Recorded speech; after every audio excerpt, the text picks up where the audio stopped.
Delegates from around the world will soon gather in Brazil to talk about the problems facing our increasingly crowded planet. The UN's Rio +20 conference on sustainable development starts next week in Rio de Janeiro. China will be sending representatives. The country is one of many trying to balance economic growth with environmental concerns. You can see it playing out across the vast nation. NHK World's Susumu Kojima takes us to a place where a tourism boom is threatening an important natural resource. One of the most popular tourist destinations in China is Lijiang in Yunnan province. This ancient town dating back some 800 years is now a UNESCO World Heritage Site. Another popular tourist site is the Rashai wetland, a nature reserve about 10 kilometers from Lijiang. It's an important habitat with more than 70 species of birds. It is now listed under the Ramsar Convention for conserving wetlands. Recently, Rashai has become popular with city people keen for a break from the pressures of urban life. When I am here, I feel free from all the stress from my work and life. But there is growing concern about the rapid increase in the number of visitors. Chen Yongsong set up an NGO nearly 10 years ago to protect the environment around Rashai.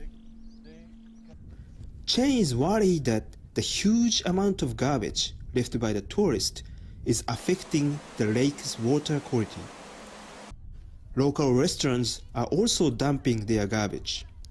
Plastic bottles, paper, and leftover food are strewn all over the place. This, you see this glass? Yeah. They also drink liquors. This thing is very terrible, this trash, because it will flow down to the lake and it is also done harm to the birds. Garbage is not the only concern. Horse riding has become very popular around the lake. The local people now have over 3,000 horses for the tourists. 10 years ago, there were none.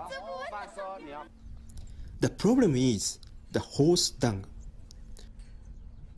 This water used to be a drinking water resource of the old town, and also for people here. They can also drink this water, but now it is degraded. Although tourism is the cause of the problem, it is an important source of income for the local people. Mu Zhenzun started horse riding tours 5 years ago. As a farmer, he earned only about $300 a year. He now makes more than 20 times that much. Thanks to his new wealth, he is building a new house. Mu says he will never go back to farming. Now we have food and extra money. For the local people, the priority is improving their living standard. They are not aware of the impact on the environment. So last October, Chen began visiting local schools to teach the children and their parents what they can do to help. Mu was there with his son. Chen explains that some of the garbage can be recycled. He also tells them that horse manure is a useful resource. It can be fermented to produce biogas, which can be used as fuel. I'm going to stop throwing out garbage. I'm going to take better care of our environment. It takes time. We don't want to be in a hurry. So gradually, the whole society, the change in the whole society can happen. Chen realizes that education is the key. He can't stop people earning money from tourism. He just hopes he can slowly get the word out to protect the Rashai wetland. And our reporter Susumu Kojima is back in Beijing now. So tell us, Susumu, are other wetlands in China facing the same kind of environmental damage? Indeed, a state research institute says China has lost more than 8,000 square kilometers of wetlands. At the Rashai wetland, we saw new highways and roads to bring in even more tourists. It's a protected area, but it is not easy to regulate what people do.